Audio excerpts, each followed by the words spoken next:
Hey guys, welcome to episode 8 of the Strong Father Co podcast.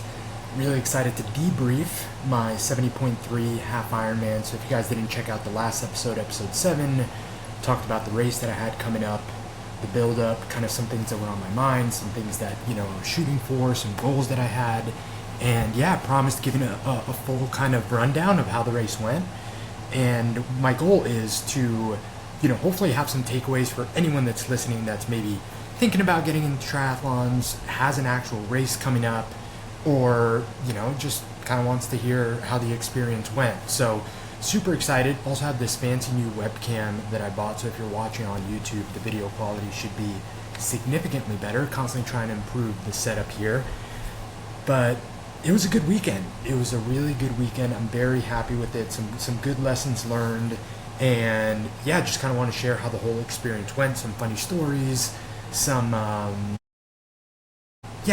dive right in. So, half Ironman, 70.3 Waco. So for anyone that doesn't know and is just kind of curious, it's a 1.2 mile swim, 56 mile bike ride, and then a half marathon. So a 13.1 mile run. And before I get into the race, so a little bit of background. I know some people listening might be a little bit newer to following me and, kind of what I have going on. But I used to do triathlons at a pretty high level in my 20s. Was self-coached at the time, so wasn't a part of like a triathlon team or a club or anything. But fell in love with it as someone that, swam his entire life, so had that leg up of having the swimming experience. Really enjoyed bike riding. I still enjoy bike riding. And so got introduced to triathlons, had some early success, and was fortunate enough to actually compete in London for Team USA. This was like age group worlds. Nowhere near as competitive. There's so many levels to this of any kind of like professional world stage event. But that was one of the coolest experiences that I had. I still have the uniform, like USA, my last name under it. It was so cool that I was able to qualify for that and compete in the same course, because that year was also the year, so I did it in 2013, and I believe that in 2012, I think that was the London Olympics. So the triathlon that I did, at the time I also only competed in Olympic distance triathlons, which is about half the distance of what I'm competing in now, which is the half Ironman. So it was a much different race too. It was very fast, it was quick, it was a 2-hour race. Usually it was like just under a mile swim, 20-ish mile bike ride, and a 10K, so a 6-mile run. So it was very, very kind of fast and intense. Really enjoyed that distance back then. And the course that we did in London was actually the same course that they did for the Olympics, which was super cool. It was in Hyde Park in London, and the bike course went all around, passed right through or right in front of Buckingham Palace. It was such a cool experience, man. And the one regret I have, this was 2013, so I'm sure there were smartphones at the time, and I'm pretty sure I had a phone with a camera, obviously. But I just took no pictures. I went on that trip alone. I have like a few pictures of things that I took as I was kind of like, exploring London, but I have nowhere near as many pictures as I wish I had of, me with the rest of Team USA. Because I took that trip alone, like now I always go with Ariel, or like my parents are there, everyone's taking pictures, and it's cool because you get to, not just share that stuff, but look back on it. And that's my one big regret from that London trip, is that I have one race picture of me on the bike that I've shared a couple of times, but don't really have much else from that trip, which was just, man, it was such a cool trip, such a cool experience. So I did triathlons at a high level in my 20s.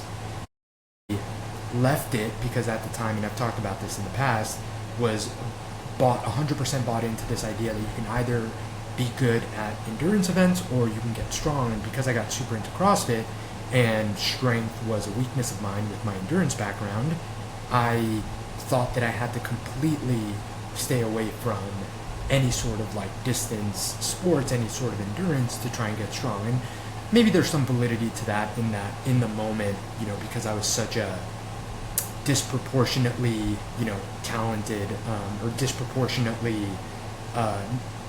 not well-rounded, whatever the opposite of well-rounded is, athlete, in that, I was very good at endurance and running, and got pretty good at like gymnastics pretty early on because I was like a smaller athlete. that I went all in on getting strong. And, without going on a total tangent and not getting to the actual breakdown of the race, that obsession with getting strong is actually what led me to a lot of the injuries that I had and kind of got me to where I am now, which is training with bodybuilding, strength training type workouts in the gym, and then endurance running outside the gym. It's so much gentler on my body, and I really enjoy it now. I left the world of kind of endurance sports altogether when I got super into CrossFit. My last race was actually the London race, and then I went all in. So that was 2013.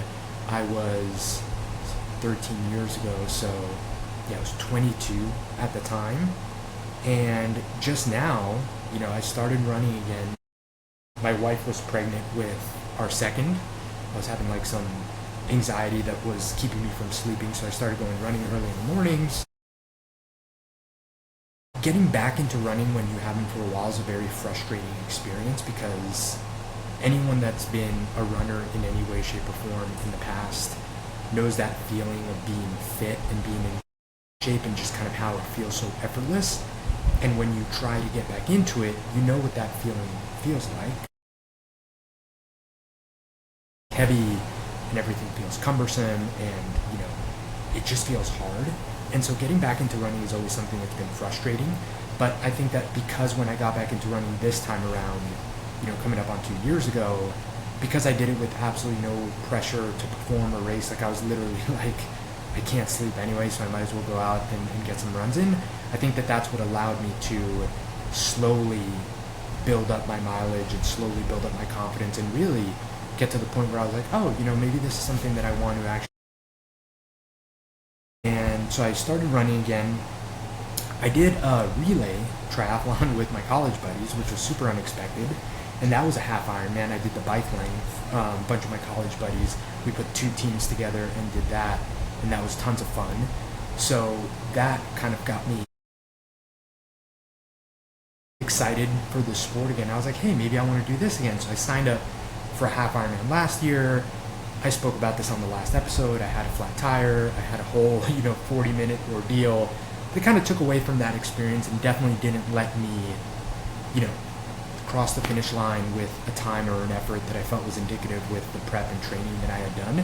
I've also dealt with like a whole host of like foot injuries and like, little hiccups here and there, which was expected, unfortunately, as someone who comes from a pretty, big endurance background, but just hadn't been running for so long and tried to ramp up probably quicker than I should have. And, I've dealt with my fair amount of injuries here in the past little bit. But that's what got me to this point now. That's what got me to this race. I did Waco last year in October, and then I signed up almost immediately for 70.3 Texas, which is in Galveston here on the coast in March, so last weekend. Training was going great.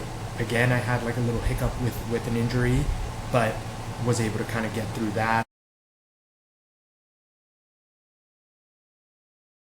But still got to the start line 100% pain-free, which was cool. And yeah, had a great race, a great experience. It was also just like a great family weekend, which was really fun. Yeah, we'll dive into kind of the race experience and how it went. One thing that I'll share now too, and I posted a video about this. It was a thought I was having like as I was going through the run. So I think that on the prior episode of the podcast, I had shared that I wanted like 50 or a 4:45, and like those were pretty aggressive goals, all things considered, that I haven't been running as much as I wanted to. But like sub 5 hours was like I had to be sub 5 hours. And there was a point in the run where I was pretty confident that was going to happen. So just kind of based on how much I had left and how I was feeling, like unless I like completely cramped up and had to like walk the rest, I was like, okay, I'm going to be sub 5 hours. And even in that moment, I started, instead of just being happy with the fact that like, hey, no flat tire, so I had a clean race, I'm going to actually have my time goal. My foot feels great, like no injuries. it's just so interesting how we always gravitate towards the negative. And I'm sure that, everyone listening can relate to this. Like, you can have so many things going so well for you. You can have, like, before the race, in my head, I was like, man, like, if I just don't have a flat tire, I'll be happy. If I break 5 hours, I'll be happy. If I, my foot doesn't, flare up, I'll be happy. And then all those things happen, and you still find, the like, oh man, if I'd been able to run a little more for this race.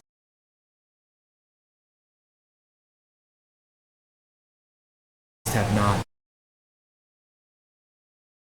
leading up to this race, which kind of threw a wrench in training. What if we didn't get a stomach flu the 2 weeks before, which meant that I was only able to do one outdoor bike ride? And I'm not sharing all these things.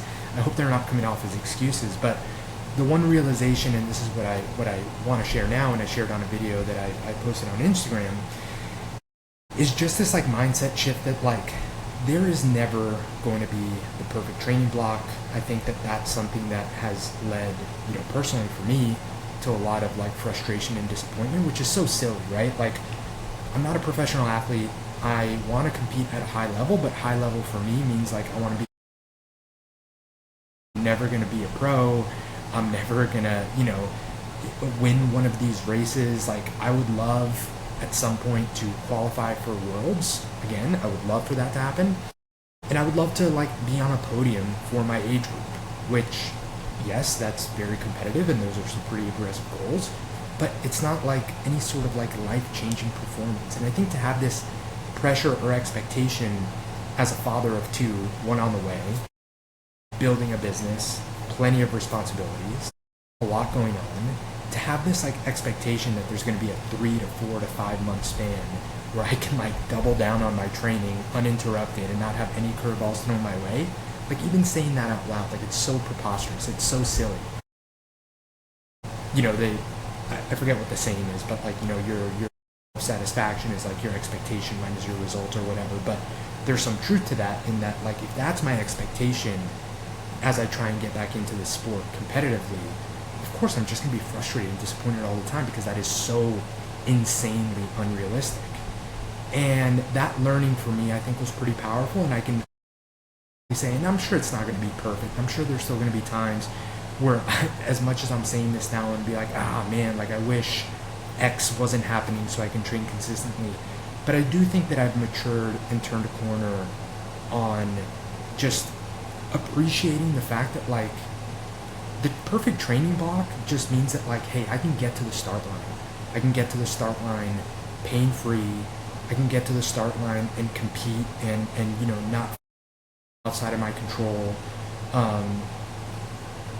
derails the race. Like, I should be so happy with that. And to instead start focusing on the like, well, what if things were ideal this way? I think that that's just, it's a silly way to go about and think about these things, because I am so fortunate that I get to race. I'm so fortunate that I have an incredibly supportive wife that like is my biggest fan and cheerleader and like supporter of like, no, you should sign up for the next race. You should train for this thing. Partly because she knows that like, I show up as the best version of myself when I have these goals to chase. And so, we've definitely had our growing pains with finding the balance of me training for these things and making sure that I'm not taking away from, the time and presence that she needs or that the kids need. And we've figured out a really good system. It was funny. Leading up to this race, at one point she looked at me and she was like, I think we did such a better job with you training the second time around than the first time around. And that's, again, because we learned a bunch of lessons of like when I should be doing my long bike rides, like how we find the balance, like when she should have her time for her stuff. And like just all of that has been an evolution, but we've gotten to a point where as a family, we're approaching these things really well. And that's the other thing I'll share before I get into the race. Like, it was just such a net positive weekend for the family. Like, there are these memes and kind of like, funny videos that I get fed via my algorithm now online that's like, it's convincing my family that my races are family vacations. And I mean, obviously I'm guilty of that. Like, I'm like, yeah, we're going to Galveston, we're going to the coast, and, try and rally everyone around this thing that I want to do for myself. But truly, we've also found a way to make these like really fun weekends for everyone. My parents come down. It was as much as there's a level of I don't know if sacrifice is the right word for them, of like getting up early in the morning and like these races are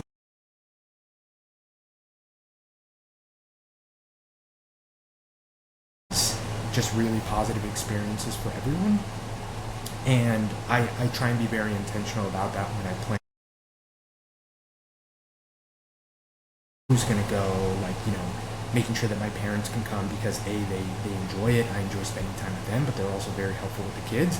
Stuff that I know that we're very blessed to have access to, but I think that that's another level of like maturing and growing, both like myself, but also like me and Ariel as a couple, and just us as a family, is like finding this balance of like, okay, I'm going to get back into the sport and I want to be these goals and I want to achieve them. How do I train for them within the context of everything else that I need to do as an entrepreneur, a husband, and a father? Now going to these races, how are we going to do those and balance it out with like, we're not taking endless trips. Like we don't travel a whole bunch. So if we are going to travel for my race, like how is this going to be an experience that everyone, positively benefits from? What are we doing that the kids are really, so that, it's never everyone's just making this huge sacrifice for me and the goals that I have, but how do we rally this around like just a net positive experience for everyone? And that's taken, a little bit of evolving and conversations and figuring that out. That I think maybe was one of the biggest wins of this past weekend, was just how overall fun of a weekend it was. And this goes into the training aspect, because I was pretty sore after the race, but I was talking to a friend the other day, and he was essentially asking me, because we were talking about the messaging that I put out for Strong Father Co. and the coaching that I do. And he brought up a good point in that, like, what would I say to the person that's just training for maybe their first triathlon or their first half Ironman? Like, why would that person benefit from a one-on-one coach if they're quote unquote just trying to finish? Because I think that sometimes people have this belief that if you have like a very specific, aggressive goal in sport, okay, then you can benefit from a coach, right? Like, you're trying to qualify for World, you're trying to break 5 hours, you're trying to break 3 hours in a marathon. Like, that is a very kind of like aggressive goal, so you would benefit from the expertise, the accountability, the structure from a coach. But if I'm just like, weekend warrior, trying to go there, and I'm literally just trying to finish, this is my first one, I want to take on the challenge, like, why would I benefit from a coach? Like, it doesn't seem like my goal is big enough to benefit from that. But I would actually argue that, not that it's more important, but it's just as important for that person to have, and maybe not a coach, but have at least a training plan that you're 100% confident in, is going to get you to the start line, like, very prepared, fit for the race, confident in the day. Because going back to this idea of like the weekend being a net positive for everyone, if I mean, worst case scenario, get injured, but if I'm so beat up, if I'm so destroyed from this race on Sunday that I can't do anything else that day, or the next day I'm just like completely out of commission and hurting, that's going to detract from the experience from everyone else. Like, we went to the beach because the kids were like trying to go to the beach on Sunday after my race. And sure, I was sore, I was exhausted, I just, went out and gave it all I had for 5 hours, but I was trained and fit enough that, yeah, like, the kids want to go to the beach, like, we're going to go to the beach. If I have to carry them from where we parked the car to the beach, which was a much longer walk than I maybe would have wanted to, but I could. And, all of those things I think are just as important when you take a step back and, as a father, as a husband, someone that's doing and training for these goals to try and make you show up better in those areas of your life, because again, those are more important. How I show up as a father and husband is endlessly more important than my performance in these goals. Like, I pursue these because I feel sharper and it helps me show up better. It keeps me anchored to something that's hard. Like, all the benefits are so that I can just be the best version of myself, because the best version of myself benefits my family. And I know that most people, I would assume almost everyone listening like can 100% agree to that. I know that the athletes that I work with 100% agree with that. Like, I can't remember a time I've gotten on a call with a guy that is interested in coaching and his why isn't somehow tied either directly or indirectly to his family, his wife, his kids, showing up for them, being healthy for them, being healthy for decades for their kids, watching them, create their own life, watching them eventually have kids. Like, that all of us are trying to improve for them and for that reason. So in that context, you should get a coach, or you should at least have a training plan that you are 100% confident. Like, you shouldn't go into this race as just like, well, I'm going to wing it because I know I'm like fit enough and I'm just kind of finishing it. Like, that to me seems like such a silly waste of an experience, because it's going to take away from how much you enjoy it, and it's definitely going to take away with how much your family is able to enjoy it, because you'll potentially be pretty worst case scenario, like if you're not properly prepared for these really big feats and these really big races, you're definitely increasing your chance for getting injured in the race, which could be pretty bad. So for all those reasons, I think that whether you're chasing for a very specific and aggressive goal in these endurance sports, or you're like, hey, I want to take on this challenge and literally all I want to do is finish, great, that is awesome. You should either work with a coach, training program. It's going to be fun and engaging and flexible enough for you to be able to follow with consistency, so that you can get to the start line feeling good, feeling confident, feeling prepared, and you can put out an effort that you are proud of, and then bounce back realistically after the fact and go right back for 72 hours. I think that is an incredibly important part of preparing for these races, training for these races, and using them as something that makes you better, not something that is just this selfish for you accomplishment, but instead something that really does benefit. So that's kind of my answer on the coaching front. But all right, I keep saying that we're going to get into the race and then I don't get into it.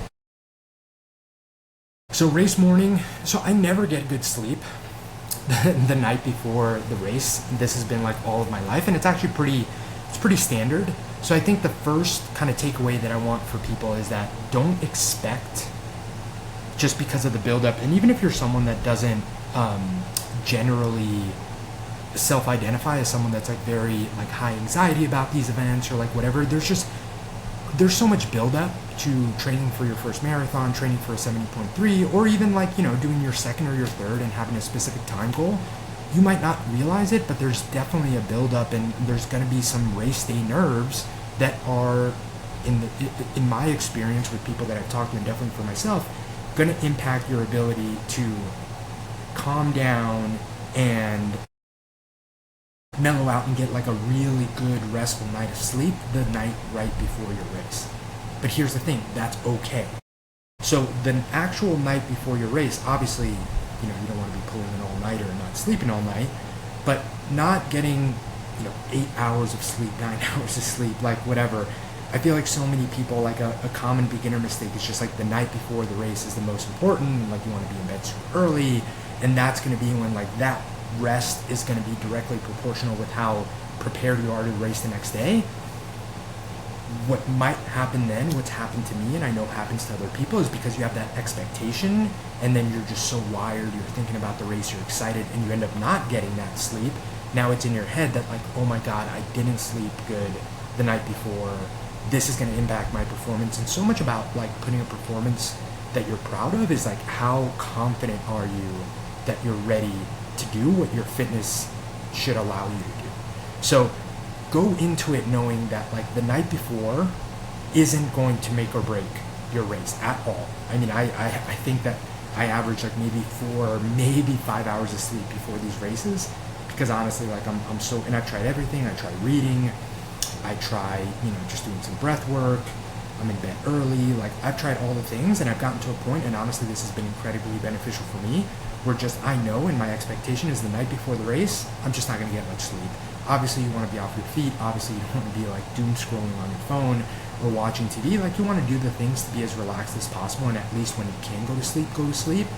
But I'm just not going to get sleep, and it doesn't matter. Like, that night before isn't going to have the impact because, you know, it's just one of those things where the hay is in the barn at that point. Like, your body is as prepared as it's going to be, and the night before really isn't going to have a huge impact. That being said, the week before, so that week leading up to it, and especially, you know, 2 nights before, 3 nights before, then become incredibly important, right? Like, if you go into that night before the race where you're going to be a little bit more nervous, a little bit wired, and you already have accumulated all this sleep debt from that week because you haven't gotten good sleep, like, that's where it can absolutely 100% have an impact on actual race day.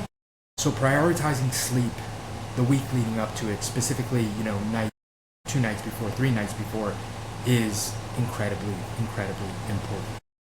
That's what I did. I tried to get really good sleep. Now, of course, 2 nights before, so this is Friday night, Coco, our youngest, like, was up a couple times, and I'm always the one that goes in and, like, tries to get them back down, mostly because, like, if mom does it, it's it just doesn't end up working well, so I'm the one that kind of takes that on. So of course that happened, but it was fine. Still wasn't a huge issue. Got a decent night of sleep 2 nights before, and then the night before was just kind of like sitting in bed reading a book. I did try and stay off my feet as much as possible the day before, so I think that that's kind of like an important thing to keep in mind too. I know that, you know, usually, especially in these 70.3 races, Ironman races, the day before is when you go in, you like check in, you have to like hand your bike, there's vendor village, there's a lot of excitement, especially if you've done these before. It could be an easy day to end up spending more time on your feet and outside and in the sun than maybe you'd like. That's one thing that's in your control that, again, you know, as much as is in your control, I would try and stay off your feet and stay out of the sun. That can add a little bit of exhaustion that can definitely impact performance day of. Again, sometimes it just kind of is what it is. But I was very fortunate that, you know, what we did is me and Ariel drove up alone. First, we left the kids with my parents, and then my parents drove up the kids a little bit later. So we were kind of able to just nice mellow drive there. I dropped off my bike, I checked in, we went to go get some food, and then we just hung out at the. Then we went to the beach, and the kids were pretty entertained. So I tried to be as much off my feet as I could. Didn't get much sleep. For anyone that hasn't done these, you drop off your bike the day before. So it's mandatory that you drop off your bike in transition area the Saturday when the race is on Sunday. So bike is already there. Sunday morning, you have to go and actually set up your transition area. So make sure that like your shoes are all laid out, your helmet, your sunglasses, anything that you're going to need when you come out of the swim to get on the bike, and then when you come back. That's one of those things where it's definitely beneficial, and there's a lot of YouTube videos about this. I'm happy to help. Obviously, like, if you want to reach out, you're doing your first race and just kind of want some pointers on like, hey, what do you need to have? Like, what am I potentially missing? Like, let me know. But that's definitely something where you want to have pre-planned as possible, because the morning of the race can get a little chaotic in that obviously races start pretty early. Like this race started at 7. I actually don't do as good of a job as I should at this. One of my big learnings from this race, because I ended up having to like rush to the start line and trying to like wiggle my way through to the front, because you have to self-seat on the swim, which I'll talk about in a second. One thing that I'm definitely keeping in mind for next time is I have to wake up earlier and get to transition earlier, try and finish everything earlier. In an ideal state, I think that I want to be at the swim start and just kind of like sitting and hanging out, as opposed to what I've done the past 2 times now, which is getting to like the start line like just on time, trying to find a porta potty.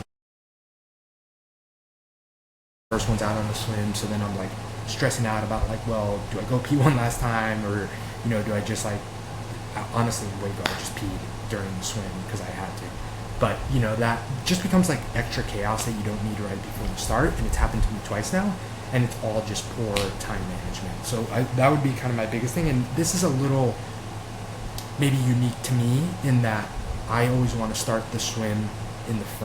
It's self-seated. So what they've changed about, at least in these Ironman 70.3 races, I don't think it's necessarily the case in like more local Olympic or sprint triathlons. But in the past, it used to be that, okay, like the 30 to 35 age group is all one wave, and they're going to start at 7:05, and then at 7:10 there's going to be another wave, another age group, and it's a mass start where they like blow a big whistle and that whole wave goes. That's how it was in the past, or maybe it never was like that for 70.3s because I just started doing that this year. But the way they do it in Ironman is they have like corrals, they have people with these signs, and then based on your expected swim time, you self-seed yourself into the line so that, if you're a faster swimmer, if you're going to swim under 30 minutes, you should be in the front.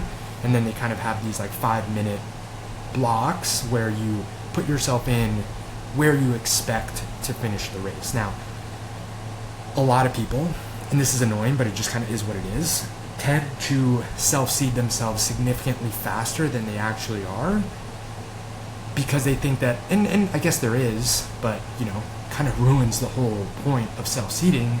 There's an advantage to being closer to the front where there's less people swimming, and you don't have to worry about passing anyone. People just have to worry about passing you. So you can kind of swim with less people around you. But again, you're putting yourself in a position where you're an obstacle for other people. The whole point of self-seeding is because you should be honest about like where you're going to land on your swim time. And I bring this up because I specifically knew. And again, like this isn't a big deal, but it is just kind of annoying. Like I knew of like one specific athlete, for example, who like very beginner swimmer, like he's shared this on Instagram. He just got into triathlons. Not an experienced swimmer. It's actually his weakest of the three. So he's probably expecting to do like a 40-minute plus swim. And literally I was standing on there was like a long dock to get you where the swim start was, and him and like a buddy of his like raced past me to get to the front, to get in front of me, and I was lined up with like the 30-minute swim people because I'm legitimately aiming for like a 30, maybe sub 30-minute swim. So I know that people do this. I saw him do it, and it is annoying because you're putting yourself in a position where, okay, yes, there's going to be less people up front because most people are going to be swimming more around the like 40 to 50 time range. That's where like the bulk of people are going to be. And you're going to be with everyone that's like a much better swimmer. They're going to be swimming in a straight line. They're going to have to swim around you, but you're not going to have to swim around them. Obviously, that's an advantage to you, but that kind of defeats the purpose of self-seeding. So it is one of those things where like, is there some benefit to self-seeding yourself in a group that's faster than what you are? I mean, I guess so, but it's also what I would call dick moves, so just don't do it. Like self-seed yourself where you should be. Within reason. Like if everyone seems to be in the same like group of like 40 to 45, like maybe it makes sense to just kind of like try and get in front of them a little bit, but that's just kind of maybe a pet peeve of like just line up where you're supposed to line up. Like everyone else is following the rules, like don't skirt around them for any reasons. But anyway, so on the swim you self-seed, you try and line up kind of like where you are. Another lesson that I am now learning is that, again, because so many people self-seed honestly so much faster than they are, even though I lined up in the 30 to like, I think like the 27 to 30 minute like group, and I swam a 31, so I was even like a little bit slower than what I self-seeded. Now I was expecting to be closer to the 30-minute mark, but I swam a little bit slower. But I was passing people the entire time, the entire swim. I mean, it's a little hard on the swim to tell. Maybe a few people passed me, but I was swimming faster than everyone that I jumped into the water at the same time was. So I think the biggest lesson for me is I have to be even closer to the front. Most people are going to self-seed a little bit faster. again, it is just one of those things where it makes it difficult to have to kind of like swim around people, navigate around people. You already have the buoys, you can't see the bottom. Open water swimming is completely easier than doing it in the pool. So if you can set yourself up for actually being in the position that you should be, I think that that'll help. So, and this all comes down to my other big learning, which is just get to the swim start earlier, because in this race, the actual walk to get to that dock was like very narrow. And because I got there a little bit later than I would have liked, then I still had to go to the porta potties. So I was waiting in line for the porta potties. I went into the porta potties. Porta potties at a triathlon are one of the grossest things on the planet. Anyway, we don't need to get into all that, but got to use the porta potty. By the time that I went to go line up for the swim, I was all the way in the back of the line. So it was very stressful to kind of even get to the point where I ended up starting. So I need to get there earlier. I need to line up a little closer to the front. My biggest takeaway for anyone that has either their first 70.3 or any triathlon self-seeds is just, give yourself time and self-seed accordingly. I think another note, and my coach is kind of the one that's really, made this a big priority, and I think I do think it's very helpful, is I eat my meal 2 hours before start, and then don't snack or have any calories between then and the actual race start. So you want to give your GI, your digestive system, some time to just like not be constantly digesting food. So try and having little race gummies like the entire time leading up to the race, or snacking on a granola bar, snacking on a banana. 2 hours or at least 90 minutes before the actual start of the race, and then you're kind of done with pre-race nutrition up until what I did, which was 10-15 minutes before the swim start. I had a gel with a little bit of caffeine just to top off the glycogen stores one last time before we actually started. I had Pop-Tarts and Gatorade for breakfast. Anyone that's been listening to me for a while knows kind of how I feel about processed and high glycemic carbs. It's kind of one of those things where, is that stuff healthy? Am I recommending you to, have Gatorade and Pop-Tarts for breakfast? No, that is not what I'm saying. But what I'm saying is, for this specific context of you're about to go race very hard for 5 hours, what you want is high glycemic processed carbs. You're not going to have clean carb. You're not going to make yourself a sweet potato, to go do this race. Or I guess you could, but you're leaving performance on the table if you're doing that stuff. So that was my breakfast. Felt really good about it. Digest quickly, and we were off to the races. The swim, I was a little nervous about what the water temperature was going to be, so I don't wear a wetsuit. I haven't been able to find a wetsuit, or honestly anything with a top, even like a triathlon suit, that doesn't feel extremely restricting on my shoulders. Now, I am going to caveat this with, I swam all my life. I swam in college, I swam in high school. I'm very comfortable in the water. Swimming is, whether it's swimming or biking, it's one of my strongest of the three disciplines. I know that's not the case for a lot of people doing these races. For a lot of people doing these races, swimming is the thing that they're most nervous for. And wearing a wetsuit 100% gives you some buoyancy, especially on the legs, which, if you're not a super proficient swimmer, anyone that isn't a good swimmer can attest to this. One of the hardest things to do is to keep your lower body up so that you're more hard. You want to be as horizontal as possible, obviously, on the water. As soon as your lower body starts sinking, you're making your life a lot harder in the water. The wetsuit can 100% help with that. I think a wetsuit is vital for anyone that isn't comfortable on the swim. It's going to make the swimming a lot easier. Me, as someone that is very comfortable in the water, and just, also my body dimensions just aren't exactly ideal when it comes to any sort of triathlon apparel. All that stuff I feel like is made for, more slender, taller athletes. At 175, 5'6", and just kind of like broad shoulders and big legs, it's hard to find triathlon apparel, wetsuits specifically, that fit. So I haven't been able to find anything that doesn't feel extremely restrictive in my arms, so I don't wear a wetsuit. I do know that there are some very, very high-end wetsuits that use an extremely thin and flexible neoprene in the shoulders that maybe would work for me. but they're a big investment, and even other ones that I've tried in the past have been very restrictive, so I just haven't bit the bullet on trying to invest in something like that, because I also don't think that I'd be able to buy one.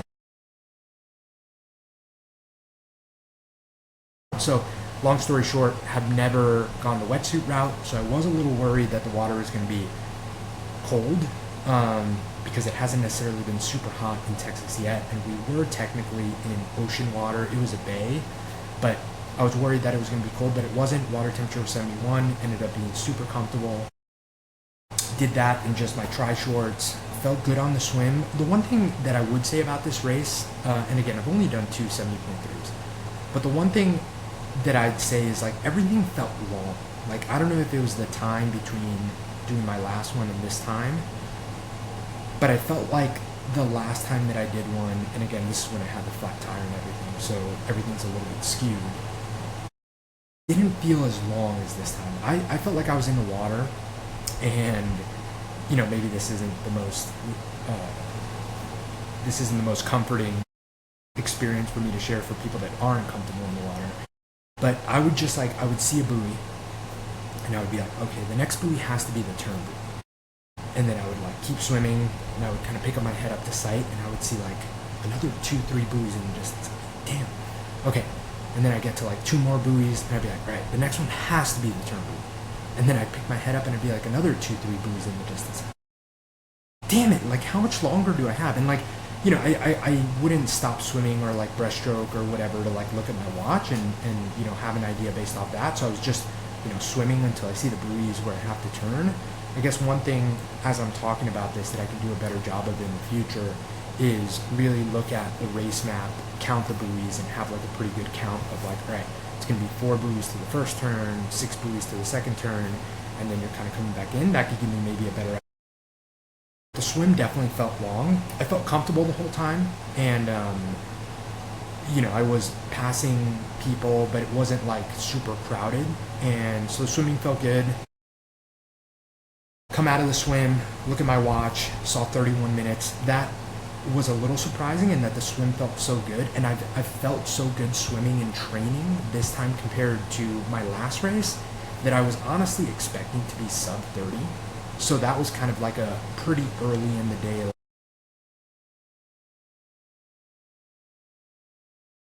You know, the swim is a place where you're not going to win the race on the swim. You're not going to set a PR on the swim. You could lose it.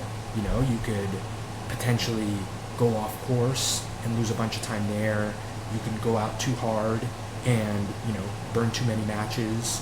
There's definitely ways to screw up your race on the swim, but it's not a place where like, you know, you're going to set your best time because you like did the swim super fast. So I wasn't super worried about it, but I would say that that was a little bit of a surprise when I saw 32 on the watch. The one thing that I was thinking about was, I think I did my swim in Waco in like 32, 33, and that was also a downriver swim. There was no downriver current here. Obviously we were in the bay, and if anything, and watching some pre-race videos and stuff, they said that there's a little bit of a current actually trying to push you out into the bay during the long stretch of the swim. So if you take that into consideration, the fact that, you know, not only do you not have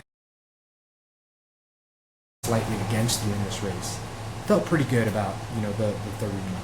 So I come out onto transition, feeling good, get my socks on, get my cycling shoes on, get my triathlon top on. The other learning that I had, absolutely need to size up on the triathlon top. If you look at any of the pictures or videos of me running, or biking for that matter, in my current triathlon top, yeah, it's like, I mean, maybe even 2 sizes too small. Ambitious when I ordered a medium, definitely a large. It's just one of those annoying things where then they end up being like too long. But anyway, putting that on wet, even though I had put it a little bit of a seamless experience, was a little bit of an adventure, so that delayed my transition a little bit. But again, I save a lot of time in transition because I don't wear a wetsuit. Note, in these half Ironmans, they do have wetsuit peelers on your way out of transition. I would definitely take advantage of that. So definitely have the volunteers that are there to help you take your wetsuit off. Let them help you take your wetsuit off. don't wear your wetsuit all the way to where your bike is and try and take it off on your own. That's something that I would 100% suggest to anyone that's doing either a race for the first time, maybe wearing a wetsuit for the first time. Take advantage of those wetsuit peelers. So I'm at a transition 1. I'm on the bike. I'm feeling good. Looking down at my watch, I'm like, 23, 24 miles an hour, so really cooking. I'm in towards the front of the pack, how my swim was and where I started, so not a lot of cyclists near me or around me for this 56-mile bike ride. The bike ride was literally 28 miles out, 28 miles back, right on the coast. It wasn't a windy day. There was a little bit of a tailwind on the way out, which I knew and wasn't sure until I turned around how much of a tailwind I had, and that I was nervous about that, because literally when I got to the halfway point at the was at around like an hour. So I was like, okay, if I do exactly the same time on the way back, I'm gonna be like 2:20, which I'd be very happy with. But I was like, the worst thing that can happen, because the really tough thing about tailwinds and headwinds, and this is both on the bike and running, is that sometimes you can't really tell that you have a really strong tailwind because you don't feel anything. You just feel like there's no wind, you feel fast. Then you turn around and it's a headwind and you're like, oh man, that was a little bit stiffer than I thought. So I was nervous that when I got to the turnaround point, I would just get smacked in the face by a crazy headwind and be like, oh man, it's gonna be a battle on the way back. But it wasn't so bad. I went from like averaging, 24 miles an hour to averaging like around 22. Didn't slow down too much. I do think that I don't think that I biked harder than I should have. I just think that I was a little underprepared in that, because of a lot of things that I mentioned in the beginning of the episode, being out of the house, getting sick the week before. For this race, I only got to do one outdoor bike ride. Literally once I went out with my bike and did a 65-mile bike ride. Whereas last time when I did 70.3 Waco and I had the flat tire, I felt a lot better on the bike on the second half, because I had done, maybe like 3 or 4 70-mile plus bike rides prepping for that race. So I just had more miles in my legs, more road miles in my legs. I trained almost exclusively both times on my C2 bike gird. It's very nice because you can do very structured, power specific workouts, intervals, all that stuff, which is great. That has its benefits, but you do want to get out on the road. There's a lot of unique training stimulus to even the vibration of the road, ups and downs of just like little hills here and there, the bracing that you need to do to be in like the aero position. Like there's just so much nuance, or so much that's unique about being on your actual bike that you're going to ride on race day. And I only had one chance to do a longer bike ride, or one chance period to go outside and ride my bike. So I think that definitely impacted me on the second half, where I was just getting a little bit uncomfortable. I also had this glute pain and discomfort that was actually getting worse and worse the more I biked on the way out. And that made me nervous, because with a lot of these like foot injuries that I've had, it's one of those things where like I'm running and I feel it.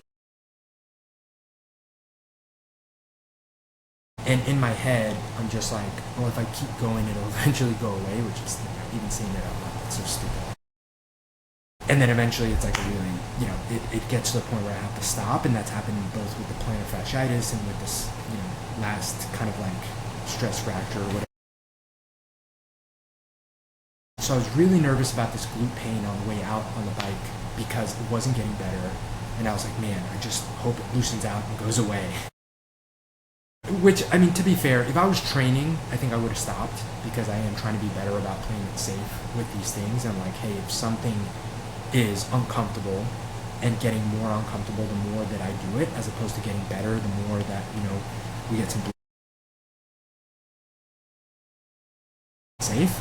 But because it was the race, I was like, I'm not going to stop here because like my glute hurts a little bit, because it wasn't terrible, but I definitely felt it was like one side, it was my right side, and it definitely didn't feel good. And it wasn't like a muscle soreness or like a lactic acid buildup. It was like pain. But just kind of like I readjusted in my seat in the saddle a little bit, got into like a slightly different position, and it went away.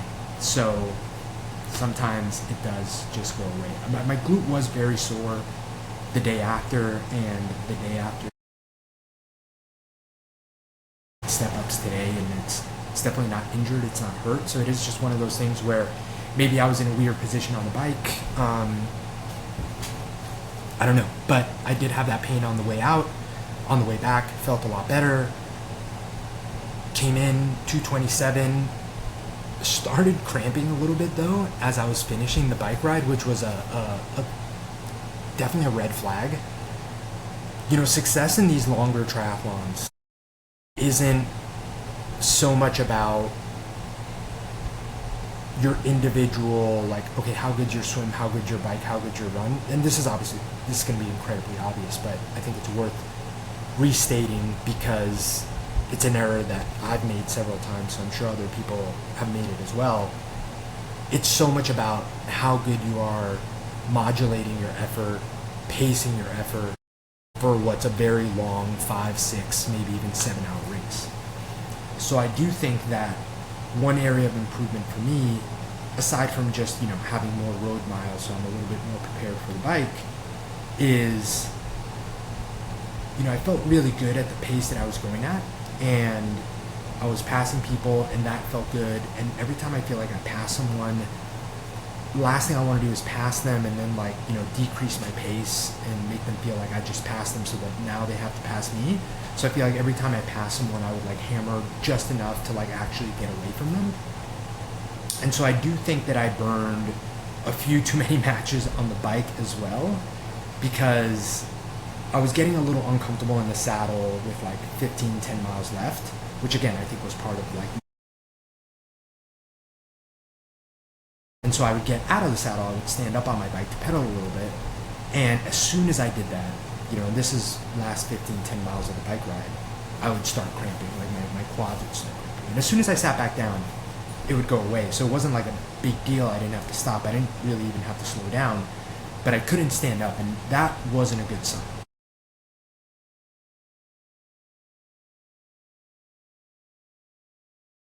It was definitely not a good sign. But again, I felt good. I knew I was going to have good bike split.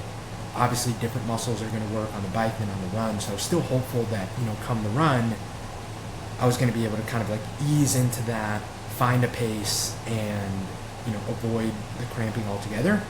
So I get to transition 2, get out of my bike shoes, put on my running shoes on, put some tape on in some areas where I was getting some blisters. So not breaking any land speed records on transition areas, but I don't think my transitions were super slow. I don't have the times in front of me, and I don't want to, let me see if I can pull it up.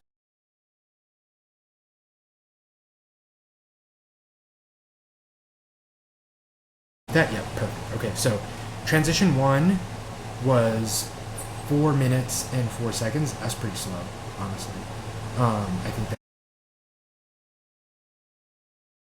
transition 2 is 2 minutes and 24 seconds, so I don't think that that's too bad. Okay, so transition 2 wasn't super slow. Wow, I'm actually surprised transition 1 was that slow. So I put a little bit of tape on, grabbed my nutrition. You know, I had a gel that. That's the other thing. So I had, I think, 13 gels throughout the course of the race. I had 2 bottles on my bike that each had 70 grams of carbs in them, 2 scoops, 25 grams each of Gatorade, 1 scoop of G1M Sport, and then in addition to that, I grabbed 2 water bottles, or I think 3 water bottles at the race station, at the aid stations, because one of the water bottles I have is like a refillable one in front of me that has like a little opening up top. So that was the first bottle that I finished before getting to any of the aid stations, and then I would refill that one with either plain water or whatever hydration drink they had, which honestly, the hydration drinks at the aid stations are like super watered down, so I would never count on that as like where you're getting your carb content from. If you're training for these races, and obviously I'll talk to all my athletes about this, we'll have like a very precise nutrition plan for your races.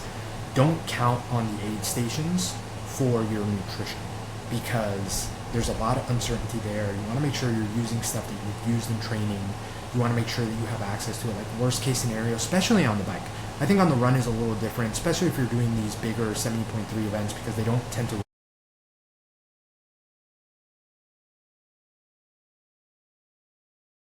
about how well your body's going to do with it. So the run is different. But on the bike, it's also difficult to grab stuff while you're on the bike. Like, don't count on that stuff. So I had my 2 bottles with 70 grams of carbs each. I had 5 gels that I went through on the bike, and I refilled that middle bottle that I had 3 times. So plenty of nutrition on the bike. That's the other thing that is important, is you want to eat and drink a lot on the bike, because your stomach is bouncing around less. It's systematically less fatiguing. It's going to be a lot harder to keep food down on the run. So if you can get to the run with as little depletion as possible, you're going to put yourself in a better position to have just a good overall race. So I get to transition to start my run. Actually, when I sat down to take my shoes off and put my other shoes on, immediately started cramping. Like, my hamstrings started locking up, my quads started locking up, so I'm like, all right, this is going to be interesting.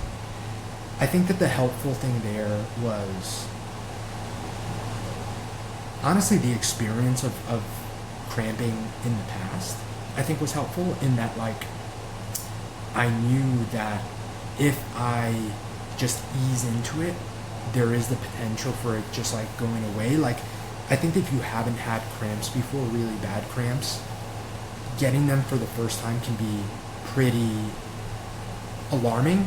Like, it can feel like, oh my God, this is bad, and kind of makes you freak out, or like locks up even more if you don't just like keep moving. So I do think that it helped that I'm so familiar with cramping that I was like, all right, no big deal. Just start moving one foot in front of the other. This will get better. First half mile, I'm dealing with really bad cramps the whole time. I think that, maybe 800 meters in, like a half mile in, I literally have to stop because my quads are locking up so bad, and walk a little bit. So I'm walking. And again, at this point, I'm very much at the front of the race, right? Like, I just ran or I swam a 31-minute swim. I just biked at 227. I'm at the front of, there's not a lot of people running right now, and the people that are running pretty fast. So I'm walking because I'm catching cramps here pretty early. And I'm also looking at my watch and being like, all right, so 30 minutes, 227, plus my transition time. I think I was around like, so I knew that, for this sub 5 hour goal that I had, or even like at that point, 450 was still in play. Like, I was still like, man, if I can hold like sub 8-minute miles here, which like isn't that hard for me. Like, if I go out now and I'm doing like a zone 2 aerobic run, I'm kind of sitting around low 8s anyway.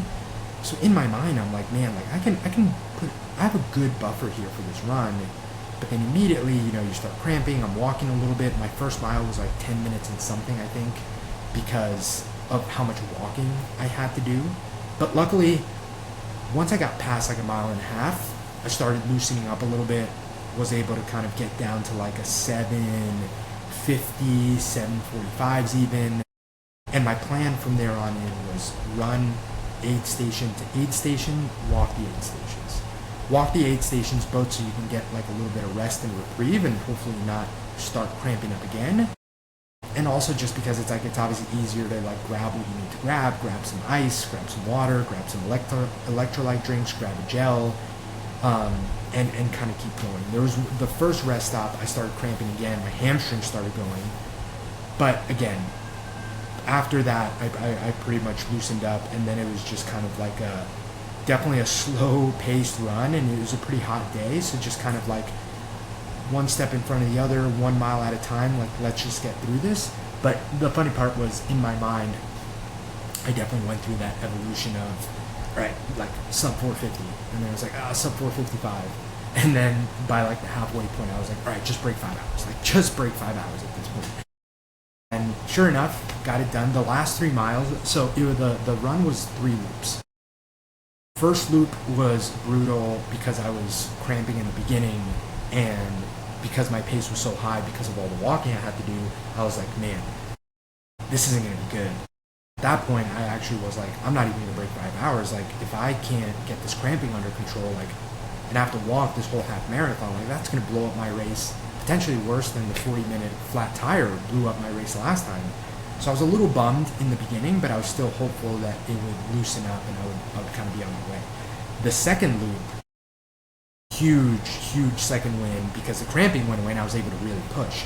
And the thing about running at the end of these long triathlons is it's a very different discomfort and pain. So for anyone that's run like a competitive half marathon or like a 5K especially, or done high rocks, for example, like you are RP9, RP8, like the discomfort is like your heart rate is super high, the lactic acid is super high, like you are just redlining.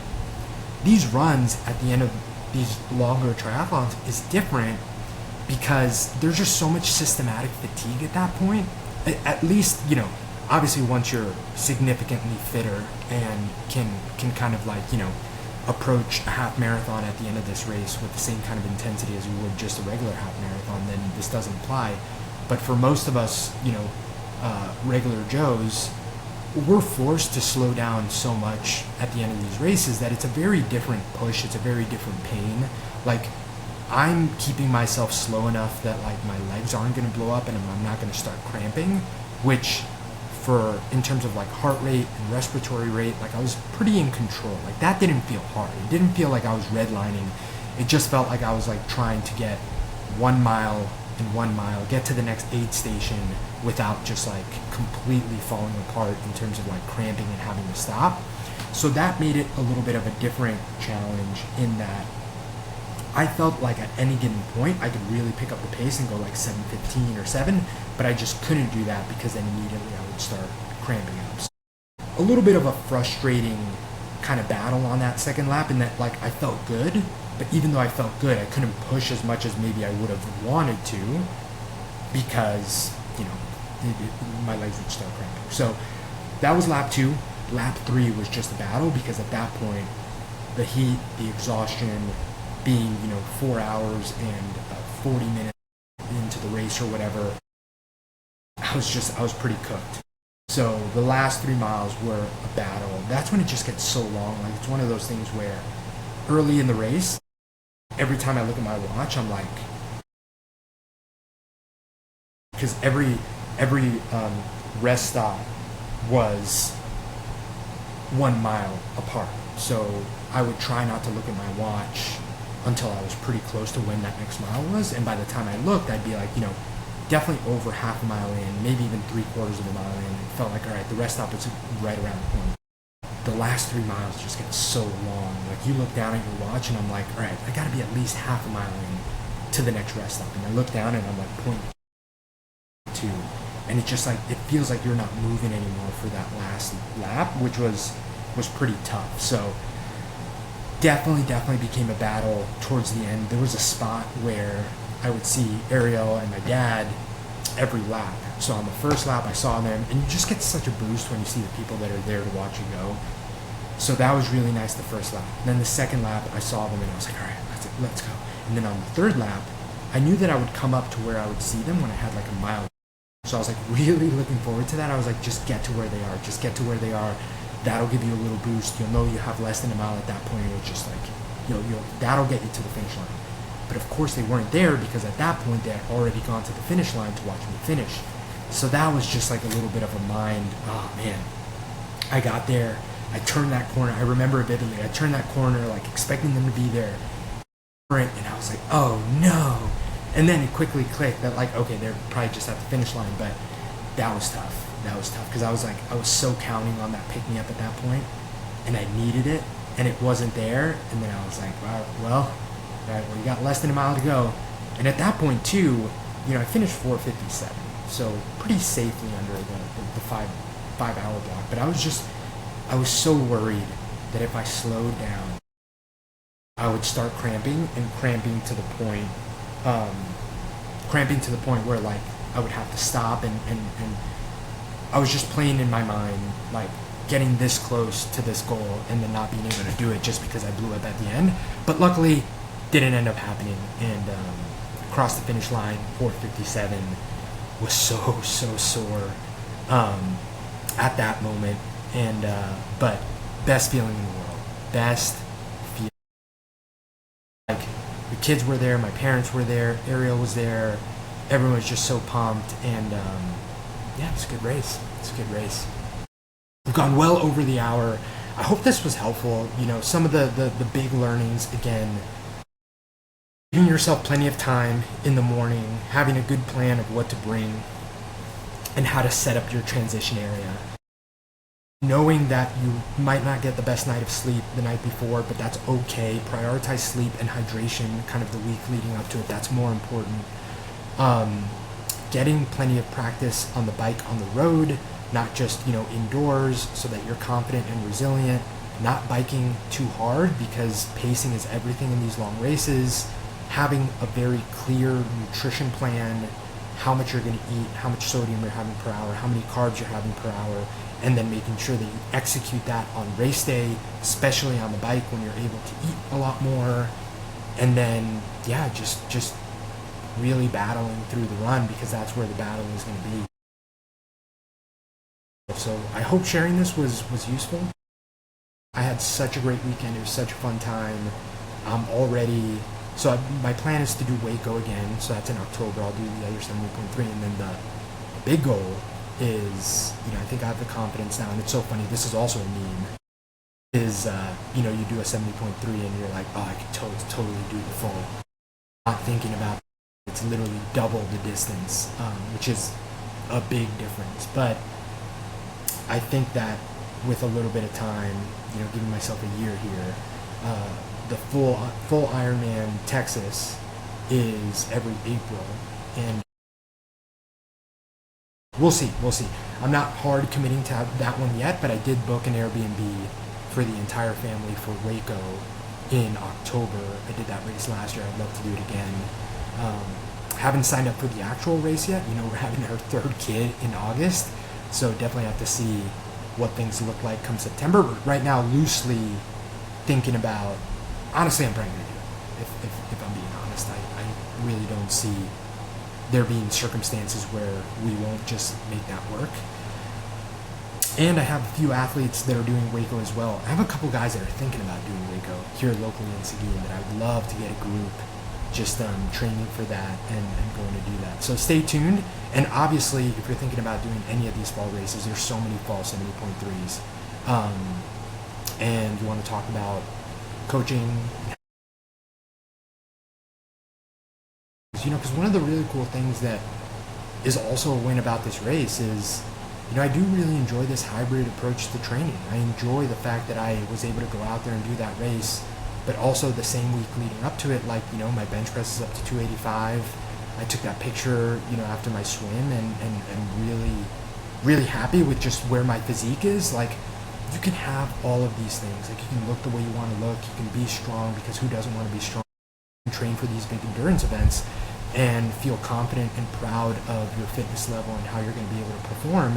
But you're going to be able to do that if you have a plan that you're going to stick to, a plan that you're going to enjoy, a coach that's going to help you pivot as needed, a plan that's going to keep you, I'm not going to say injury-free. I haven't been able to stay injury-free, but minimize and mitigate the risk of injury. I think that with this amount of training volume, these little hiccups and bang-ups are inevitable to some extent, but being able to pivot around them, being able to all right, let's double down on the bike if you can't run, let's double down on swimming during these times, all of those things. If you want help with those things, please reach out. I'm having so much fun coaching the guys that I'm coaching. I have so many of them coming up on June and July races, and I can't wait to share their experiences, and them hitting PRs and having just awesome weekends with the family. It's so cool that I get to do this myself, but also help other guys do this, because there's just no better feeling than setting these big goals, training for them, going out, executing, and doing it all in the context of these fun weekends with the family. So yeah, if you want to be a part of that, make sure you reach out. You can reach out to me on Instagram. You can email me, gabe@gabeyanes.com.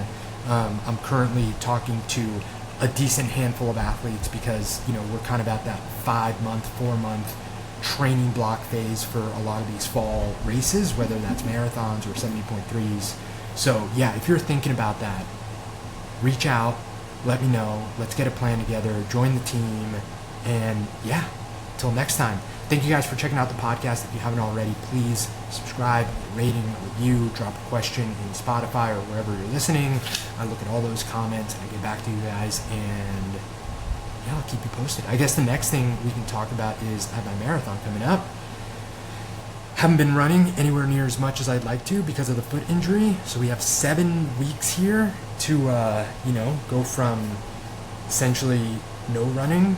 I think I did 15 miles a week, and then if you count the 13 miles that I ran in the 70.3, I think I had a 20-mile week last week. But we got to build to some marathon mileage here pretty quick. But I feel good about it, and we're gonna just do the same thing we did with the last training block. We're gonna roll with the punches, show up in as best shape as we can, and then just go out and execute, and then hopefully we'll surprise ourselves. So super pumped about that. If you want to talk about coaching, let me know. Leave a rating or review to the podcast, and if there's something specific you want me to talk about the podcast, any specific questions you have, reach out as well. Thank you guys. Let's go.